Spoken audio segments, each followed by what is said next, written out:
बिस्मिल्लाहिर्रहमानिर्रहीम।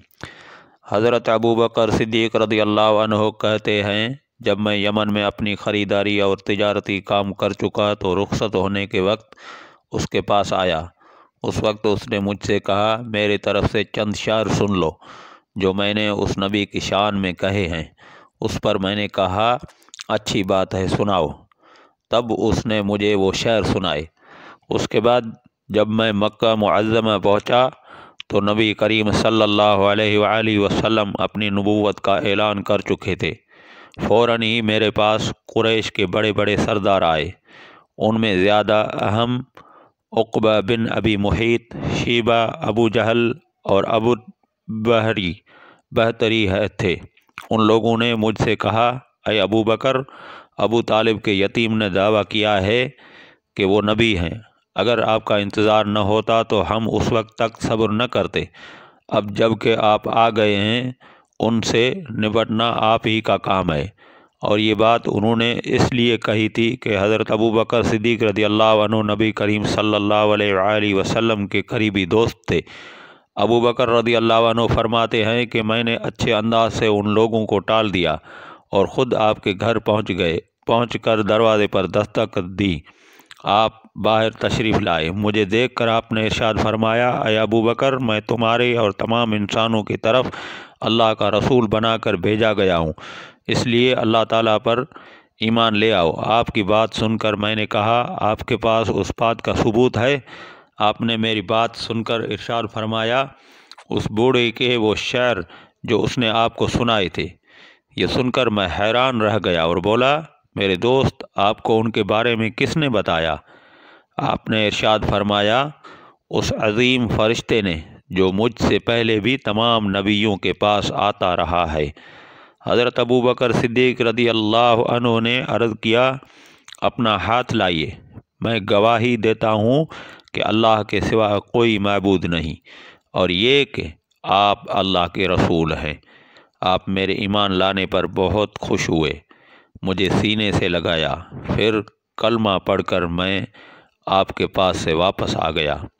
मुसलमान होने के बाद हज़रत अबू बकर सिद्दीक़ रज़ी अल्लाह अन्हु ने जो सबसे पहला काम किया वो था इस्लाम की तबलीग। उन्होंने अपने जानने वालों को इस्लाम का पैगाम दिया, उन्हें अल्लाह और उसके रसूल की तरफ बुलाया। चुनाचे उनकी तबलीग के नतीजे में हज़रत उस्मान बिन अफ़्फ़ान रज़ी अल्लाह अन्हु मुसलमान हुए। हज़रत उस्मान रज़ी अल्लाह अन्हु के मुसलमान होने की खबर उनके चचा हुक्म को हुई तो उसने उन्हें पकड़ लिया और कहा, तो अपने बाप दादा का दीन छोड़कर मोहम्मद का दीन कबूल करता है। अल्लाह की कसम, मैं तुझे उस वक्त तक नहीं छोड़ूंगा जब तक कि तू उस दीन को नहीं छोड़ेगा। उसकी बात सुनकर हज़रत उस्मान गनी रज़ी अल्लाह अन्हु ने फरमाया, अल्लाह की कसम, मैं उस दीन को कभी नहीं छोड़ूंगा। उनके चचा ने जब उनकी पुख्तगी और साबित कदमी देखी तो उन्हें धुएं में खड़ा करके तकालीफ पहुँचाई। हज़रत उस्मान रज़ी अल्लाह अन्हु साबित कदम रहे। हज़रत उस्मान रज़ी अल्लाह अन्हु की फ़जीलत में एक हदीस में आया है कि नबी करीम सल्लल्लाहु अलैहि वसल्लम ने फरमाया, जन्नत में हर नबी का एक रफ़ीक यानी साथी होता है और मेरे साथी वहाँ उस्मान बिन अफ़्फ़ान होंगे। हज़रत अबू बकर सिद्दीक़ रज़ी अल्लाह अन्हु ने इस्लाम की तबलीग जारी रखी। आपकी कोशिशों से हज़रत उस्मान रज़ी अल्लाह अन्हु के बाद हज़रत ज़ुबैर बिन अल-अव्वाम रज़ी अल्लाह अन्हु भी मुसलमान हो गए। उस वक्त उनकी उम्र 8 साल थी। इसी तरह हज़रत अब्दुर्रहमान बिन औफ़ रज़ी अल्लाह अन्हु भी हज़रत अबू बकर सिद्दीक़ रज़ी अल्लाह अन्हु की कोशिश से मुसलमान हुए। जाहिलियत के ज़माने में उनका नाम अब्दुल क़अबा था। नबी करीम सल्लल्लाहु अलैहि वसल्लम ने आपका नाम अब्दुर्रहमान रखा। ये अब्दुर्रहमान बिन औफ़ रज़ी अल्लाह अन्हु कहते हैं। उमय्या इब्न खलफ़ मेरा दोस्त था। एक रोज़ उसने मुझसे कहा, तुमने उसका नाम छोड़ दिया जो तुम्हारे बाप ने रखा था? जवाब में मैंने कहा, हाँ, छोड़ दिया। ये सुनकर वो बोला, मैं रहमान को नहीं जानता, इसलिए मैं तुम्हारा नाम अब्दुल्ला रखता हूँ। चुनाचे मुशरिक उस रोज़ से मुझे अब्दुल्ला कहकर पुकारने लगे। हज़रत अब्दुर्रहमान बिन औफ़ रज़ी अल्लाह अन्हु अपने इस्लाम लाने का वाक़या उस तरह बयान करते हैं, میں اکثر یمن جایا کرتا تھا۔ جب بھی وہاں جاتا اسقلان بن اواقف حمیری کے مکان پر ٹھہرا کرتا تھا، اور جب بھی میں اس کے ہاں جاتا وہ مجھ سے پوچھا کرتا تھا، کیا وہ شخص تم لوگوں میں ظاہر ہو گیا ہے جس کی شہرت اور چرچے ہیں؟ کیا تمہارے دین کے معاملے میں کسی نے مخالفت کا اعلان کیا ہے؟ میں ہمیشہ یہی کہا کرتا تھا کہ نہیں، ایسا کوئی شخص ظاہر نہیں ہوا، یہاں تک کہ وہ سال آ گیا جس میں نبی کریم صلی اللہ علیہ وآلہ وسلم کا ظہور ہوا۔ میں اس سال یمن گیا تو اسی کے یہاں ٹھہرا۔ اس نے یہی سوال پوچھا، تب میں نے اسے بتایا ہاں ان کا ظہور ہو گیا ہے، ان کی مخالفت بھی ہو رہی ہے۔ حضرت عبد الرحمن بن عوف کے بارے میں نبی کریم صلی اللہ علیہ وسلم نے ارشاد فرمایا، تم زمین والوں میں بھی امانت دار ہو اور آسمان والوں میں بھی۔ حضرت عبد الرحمن بن عوف رضی اللہ عنہ کے بعد حضرت ابوبکر صدیق رضی اللہ عنہ نے حضرت سعد بن ابی وقاص رضی اللہ عنہ کو بھی اسلام کی دعوت دی۔ انہوں نے کوئی ہچکچاہٹ ظاہر نہ کی، فوراً حضور نبی کریم صلی اللہ علیہ وآلہ وسلم کے پاس چلے آئے، آپ سے آپ کے پیغام کے بارے میں پوچھا۔ آپ نے انہیں بتایا تو یہ اسی وقت مسلمان ہو گئے۔ اس وقت ان کی عمر 19 سال تھی۔ یہ بنی زہرہ کے خاندان سے تھے۔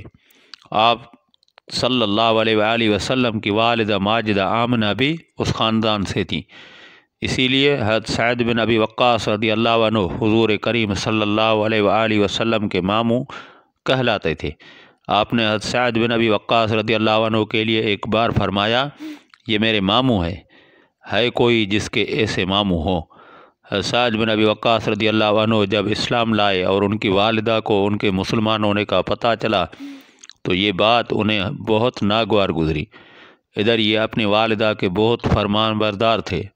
والدہ نے ان سے کہا، کیا تم یہ نہیں سمجھتے کہ اللہ تعالیٰ نے تمہیں اپنے بڑوں کی خاطرداری اور ماں باپ کے ساتھ اچھا معاملہ کرنے کا حکم دیا ہے؟ حضرت سعد رضی اللہ عنہ نے جواب دیا، ہاں بالکل ایسا ہی ہے۔ یہ جواب سن کر والدہ نے کہا، بس تو خدا کی قسم میں اس وقت تک کھانا نہیں کھاؤں گی جب تک محمد صلی اللہ علیہ وآلہ وسلم کے لائے ہوئے پیغام کو کفر نہیں کہو گے اور اصاف اور نائلہ بتوں کو چا کر چھوؤ گے نہیں۔ اس وقت کے مشرکوں کا طریقہ یہ تھا کہ وہ ان بتوں کے کھلے منہ میں کھانا اور شراب ڈالا کرتے تھے۔ اب والدہ نے کھانا پینا چھوڑ دیا۔ حضرت سعد رضی اللہ عنہ نے اپنے والدہ سے کہا، خدا کی قسم ماں، تمہیں نہیں معلوم، اگر تمہارے پاس 1000 زندگیاں ہوتیں اور وہ سب ایک ایک کر کے اس وجہ سے ختم ہوتی، تب بھی میں نبی کریم صلی اللہ علیہ وآلہ وسلم کے دین کو ہرگز نہ چھوڑتا۔ اس لیے اب یہ تمہاری مرضی ہے، کھاؤ یا نہ کھاؤ۔ جب ماں نے ان کی یہ مضبوطی دیکھی تو کھانا شروع کر دیا، تاہم اس نے اب ایک اور کام کیا، دروازے پر آ گئی اور چیخ چیخ کر کہنے لگی، کیا مجھے ایسے مددگار نہیں مل سکتے جو سعد کے معاملے میں میری مدد کریں تاکہ میں اسے گھر میں قید کر دوں اور قید کی حالت میں یہ مر جائے یا اپنے نئے دین کو چھوڑ دے؟ سعد فرماتے ہیں، میں نے یہ الفاظ سنے تو ماں سے کہا، میں تمہارے گھر کا رخ بھی نہیں کروں گا۔ اس کے بعد حضرت سعد رضی اللہ عنہ کچھ دن تک گھر نہ گئے۔ والدہ تنگ آ گئی اور اس نے پیغام بھیجا، تم گھر آ جاؤ، دوسروں کے مہمان بن کر ہمیں شرمندہ نہ کرو۔ چنانچہ یہ گھر چلے آئے۔ اب گھر والوں نے پیار و محبت سے سجانا شروع کیا۔ وہ ان کے بھائی عامر کی مثال دے کر کہتی، دیکھو عامر کتنا اچھا ہے، اس نے اپنے باپ دادا کا دین نہیں چھوڑا۔ لیکن پھر ان کے بھائی عامر بھی مسلمان ہو گئے۔